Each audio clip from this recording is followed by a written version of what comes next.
12th physics, 7th chapter from electricity and wave optics. Topic is reflection of light at the plane surface. That is section 7.5 on page 163. Page number 163. ठीक है? तो इसमें question. What questions? These are very favorite questions on HSC exam. Let me tell you. Derive the laws of reflection of light using Huygens principle. So we are going to prove the laws of reflection by using the Huygens principle. ठीक है? उसके लिए diagram जो होगा बहुत simple diagram है उसका, जैसे कि यहाँ पर दिखाई दे रहा है आपको. इसमें diagram this is reflecting surface. ये रिफ्लेक्टिंग सरफेस है और इसके ऊपर let's say this is the normal. तो यहाँ पर जो लाइट रेज आएंगे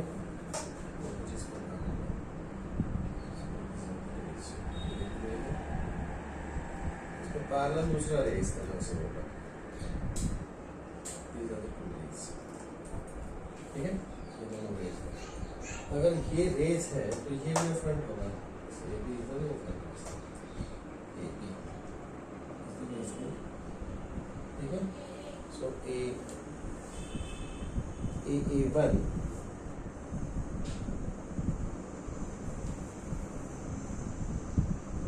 and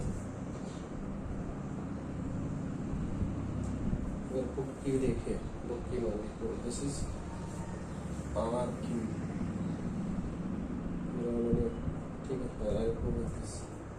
So this is the incident ray.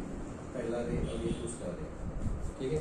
Let me call this as relevant मान लिया. ठीक है. A is the first ray and Q B is the second ray. So RQ is the incident wave front. RQ is the incident wave front. Incident. This is the plane wave front. Plane wave front.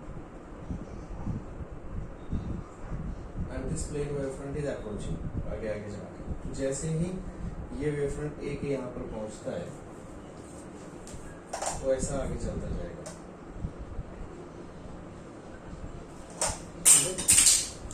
So AB, this AB will become the incident wave front.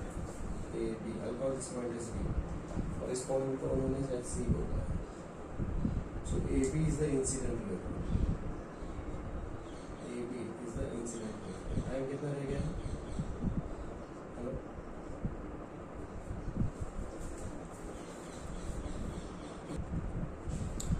So जैसे कि मैंने बताया कि RA is the incident ray, QBC is another incident ray, RQ is the plane wave front which is approaching the reflecting surface.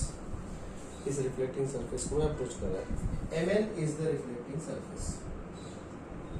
Okay, and PA and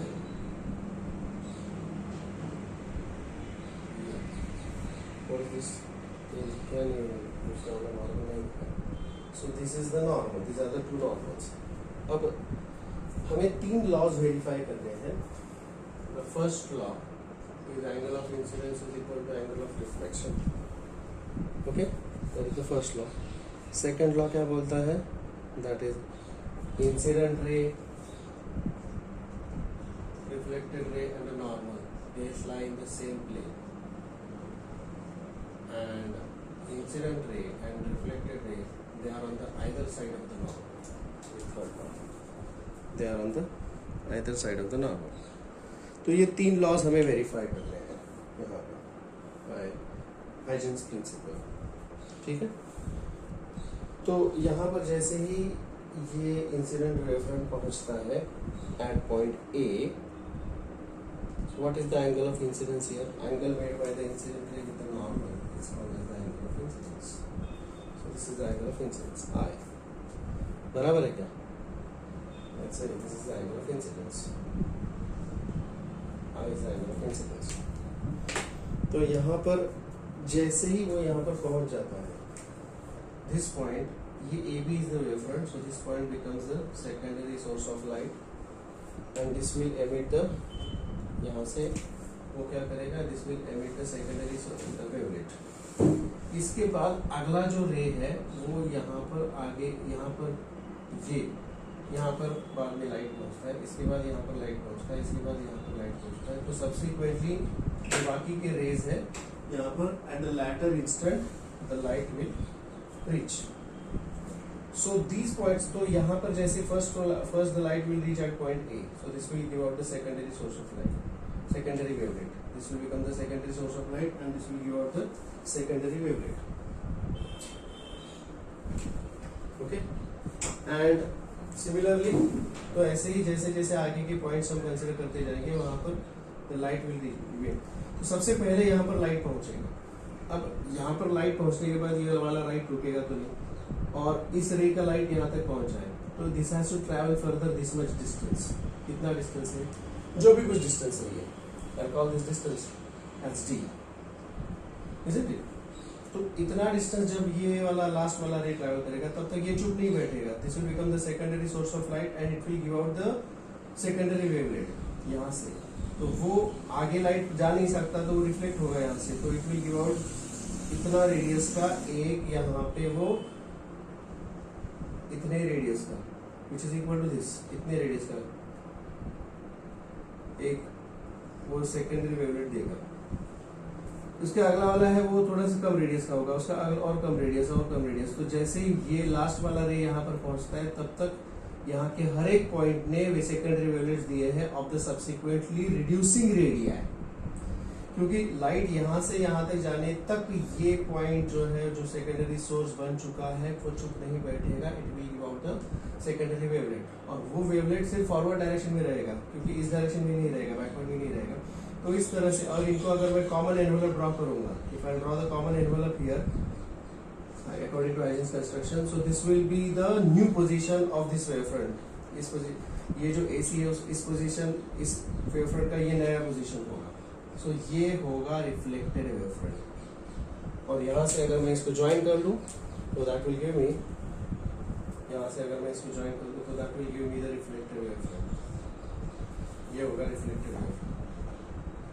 is this clear to all? Please check whether this is clear to all. So if I draw the secondary wavelets here, और उनको common tangent draw करूँगा of the subsequently reducing radii. I don't know whether this is clear to all. यहाँ का secondary wavelet इतना होगा, यहाँ का secondary wavelet उससे कम रेडियस का, यहाँ का आगे का और कम रेडियस, और कम रेडियस, और कम रेडियस, और यहाँ का सेकेंडरी वेवलेट होगा 0 रेडियस का, क्योंकि यहाँ पर अभी लाइट पहुंचा है।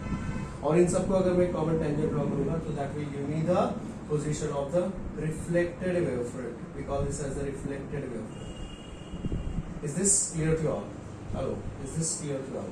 Please check whether this is clear to all. Hello. Okay. So that EC gives me the reflected wavefront, और ये आगे चला जाएगा। Is that okay? Is that clear? So subsequently ये होगा तुम्हारा reflected, ये होगा तुम्हारा reflected angle of reflection, और ये है तुम्हारा angle of incidence. This is angle of incidence. अब ये तो मैंने आप लोगों को थियरी एक्सप्लेन किया है। थियरी इसका इस प्रकार होगा, इसका थियरी इस प्रकार होगा, ठीक है। Now I will explain you the diagram. Diagram draw करने के लिए आपको प्रैक्टिकलिटी में जब डायग्राम ड्रॉ करोगे तो कुछ इस प्रकार डायग्राम ड्रॉ करना है। देखिए ऐसे ले लीजिए, और ये दूसरा है, और बिल्कुल इसी तरह के रेस होंगे ऐसे, ये इस तरह से ये इंसिडेंट और ये रिफ्लेक्टेड होंगे, ठीक है। और यहाँ से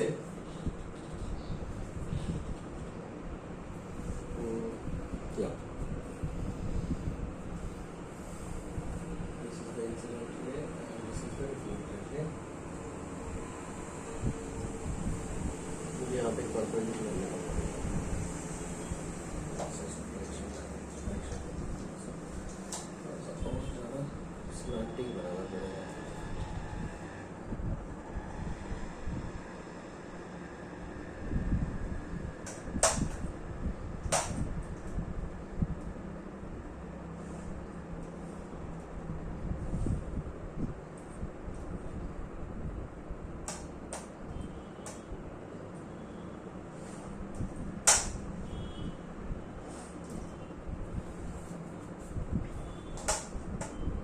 देखिए ये एंगल्स मैंने पहले से इक्वल बना दिए हाँ यहाँ, ठीक है।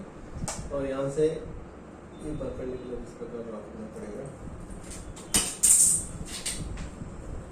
This is the incident wave front ये, और यहाँ से परपेंडिकुलर इस प्रकार यहाँ पे ड्रॉ करना पड़ेगा इस लाइन को perpendicular, that will be the reflected wave front. इस तरह से आपको ड्रॉ करना पड़ेगा। ये मेरा एक्सप्लेनेशन था यहाँ पे, और ये है एक्चुअल डायग्राम। जो this is the incident ray, और ये होगा reflected incident wave front and reflected wave front. I hope this is clear to all. Hello hello. So इसमें अगर मैं आपको एक्सप्लेन करूँ, this is the angle of incidence, this is the angle of reflection. अगर ये angle आई है तो ये वाला भी एंगल आई होगा। Can you explain why? Can you tell me why? Can you say why? Angle between any two lines is always equal to angle between their respective perpendiculars. ये incline line है और ये vertical line है। Vertical का perpendicular horizontal, और इस incline का perpendicular ये dotted line. So angle between any two lines is always equal to angle between their respective perpendicular. So this is I. समझे क्या? Is that okay? Is that clear? Okay.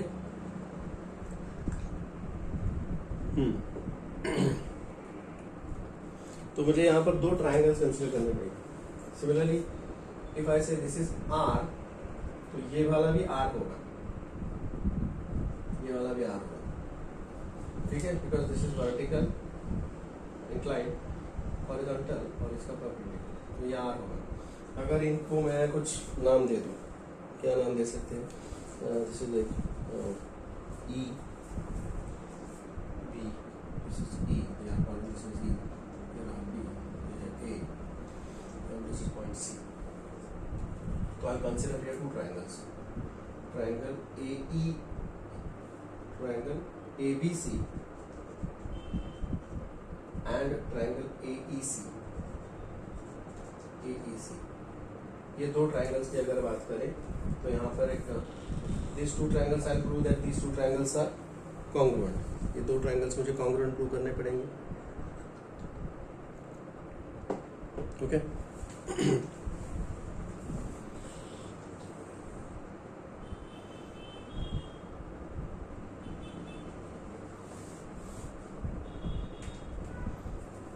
तो what I'll have to say here कि भाई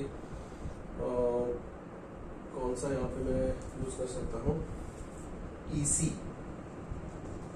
is the BC is the distance traveled by the light in time t is equal to AE, the distance traveled by the light in the time t. मतलब BC is equal to AE, ये मुझे यहाँ पे लेना पड़ेगा। It is distance, क्योंकि देखिए ये इंसिडेंट वेव फ्रंट जब जाएगा तो ये डिस्टेंस वो ट्रैवल करेगा इन टाइम t, और ये रिफ्लेक्टेड वेव फ्रंट है, उसका ये डिस्टेंस AE होगा। It will be travelling that distance in time t, ठीक है। दूसरी बात, this angle, what is this angle? This angle is 90 degree. We say angle AEC is equal to angle ABC is equal to 90 degree, and AC is equal to AC. This is the common side. तो ये अगर मैं ना भी बोलूँ तो चलेगा, क्योंकि ये hypotenuse side theorem, ऐसा कुछ theorem है, आपको शायद पता है, for 90 degree angle, 90 degree triangle, बराबर क्या? Hypotenuse side theorem. ये एक एंगल 90 डिग्री और एक साइड अगर इक्वल हो, साइड अगर आपका इक्वल हो गया, हाइपोटेनियस साइड थियरम, 90 डिग्री और हाइपोटेनियस इक्वल है, तो दिस इज इक्वल, तो this two triangles are congruent, I would say. और ये दो ट्राइंगल्स अगर कॉन्ग्रुएंट है, then I can say that angle EAC,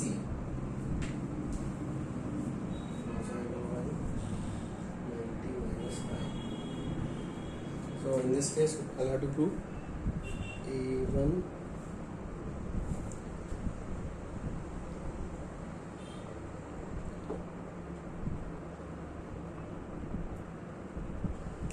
तो यहाँ पर मैं बोलूँगा angle EAC is equal to angle ECA और BCA, एंगल BCA। तो अगर ये दोनों एंगल सेम है, ये दोनों एंगल से, तो अगर ये r है तो ये होगा 90 माइनस r, समझे क्या?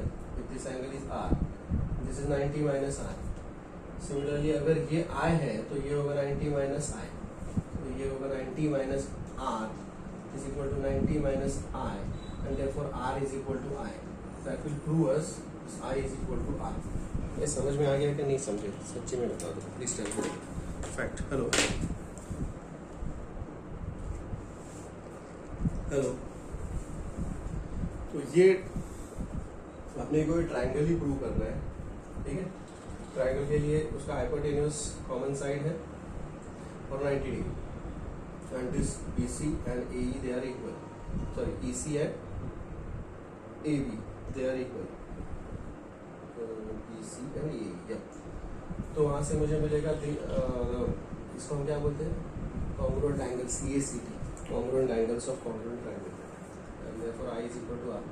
So that proves the first वाला law.